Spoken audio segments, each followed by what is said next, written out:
Hello and नमस्कार everyone. मैं हूं doctor Neha Tiwari. I hope you all are doing well. पिछली वीडियो में हमने काफ़ी डिटेल में जाना था कि कैसे एक बीमार लिवर आपको डायबिटीज़ की शिकायत कर सकता है।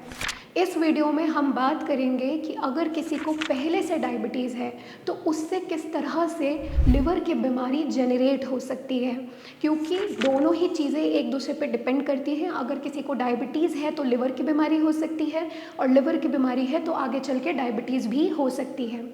तो मैंने ये आपको समझाया था कि लिवर का काम होता है ब्लड में जितना भी ग्लूकोज रन कर रहा है, जिसे आप नॉर्मल लैंग्वेज में शुगर बोल सकते हैं, उसे कलेक्ट करना, ग्लाइकोजन में बदलना और अपने अंदर स्टोर करना, और जब ज़रूरत है उसी ग्लाइकोजन को फिर से ग्लूकोज में बदलना और उसे ब्लड में रिलीज़ करना।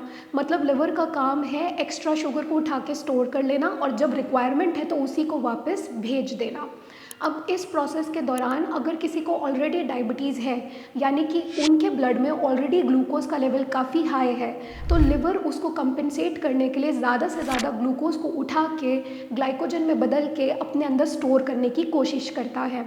और जितना भी ग्लूकोज बच जाता है वो जब हमारे बॉडी में एनर्जी के लिए यूटिलाइज होता है तो उसके अंदर से एक हार्मफुल चीज़ निकलती है जिसे हम बोलते हैं फ्री रेडिकल्स। और फ्री रेडिकल्स जो हैं वो हमारे बॉडी में कुछ एंटीऑक्सीडेंट्स प्रेजेंट होते हैं जो हम न्यूट्रिशन के थ्रू लेते हैं, वो फ्री रेडिकल्स को अपने साथ बांध के बॉडी से बाहर कर देते हैं। बट अगर मान लीजिए कि ज़रूरत से ज़्यादा ही फ्री रेडिकल बॉडी में बन रहा है क्योंकि शुगर लेवल ऑलरेडी ब्लड में बहुत ज़्यादा है, ऐसे में एंटीऑक्सीडेंट्स भी इतने नहीं रह पाते कि वो सारे फ्री रेडिकल्स को बाइंड कर सके और बॉडी से बाहर निकाल सके।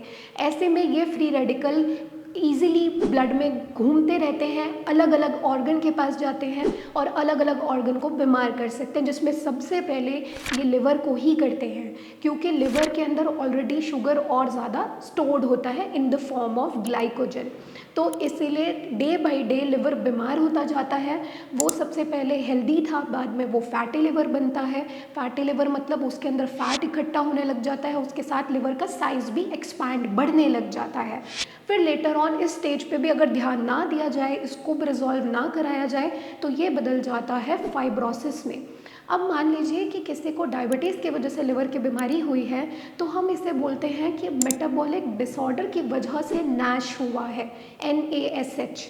तो ये हमने जाना कि किस तरह से डायबिटीज़ लिवर को ख़राब करने में सक्षम है। तो सबसे पहला काम क्या करना होगा, अपने डायबिटीज़ को चेक में रखना होगा।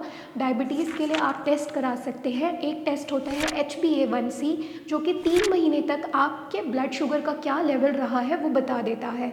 इसके साथ FBS NPP मतलब फास्टिंग शुगर एंड खाना खाने के 2 घंटे बाद वाला शुगर, ये कुछ 3 टेस्ट हैं जो कि आपको शुगर के रेगुलरली कराते रहने चाहिए अगर आप ऑलरेडी शुगर के मरीज़ हैं, और अपनी दवा अपने डॉक्टर से पूछ के उसके लिए स्टार्ट करनी चाहिए।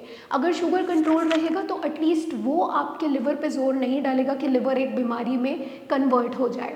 लिवर की बीमारी फैटी लिवर से शुरू होती है जिसको सब हल्के में लेते हैं, आगे चल के फाइब्रोसिस और लास्ट में एडवांस स्टेज सिरोसिस में बदल जाती है, और वहाँ पर जाकर फिर पेशेंट को बहुत ज़्यादा सिम्टम्स बनने स्टार्ट हो जाते हैं। क्योंकि लिवर शुरुआत में लक्षण नहीं देता तो सब इसको लाइटली लेते हैं, लेकिन ऐसा नहीं करना है। तो अगर आपको भी शुगर की शिकायत है तो आपको अपने लिवर के टेस्ट कराने ज़रूरी हैं रेगुलर बेसिस पे। और अगर लिवर संबंधित कोई भी दिक्कत है, फैटी लिवर की शिकायत है, लिवर फाइब्रोसिस या लिवर सिरोसिस डॉक्टर्स ने डायग्नोस कर दिया है, तो आप नीचे दिए गए नंबर पर संपर्क कर सकते हैं, हमारी टीम के साथ कनेक्ट कर सकते हैं और अपने लिए एक सही इलाज का चयन कर सकते हैं। हम मिलेंगे नेक्स्ट वीडियो में एक न्यू इन्फॉर्मेशन के साथ। तब तक आप सब अपना ख्याल रखिए। धन्यवाद।